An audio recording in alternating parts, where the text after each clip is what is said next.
ఎందుకు నాన్న నాలాంటి దురదృష్టవంతురాల్ని కన్నా?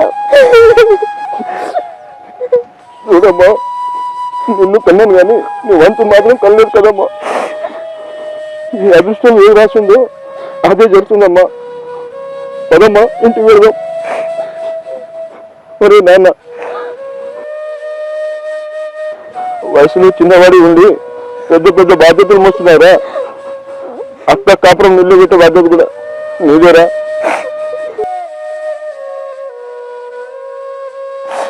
అరే, రేపు నేను ఉన్నా లేకున్నా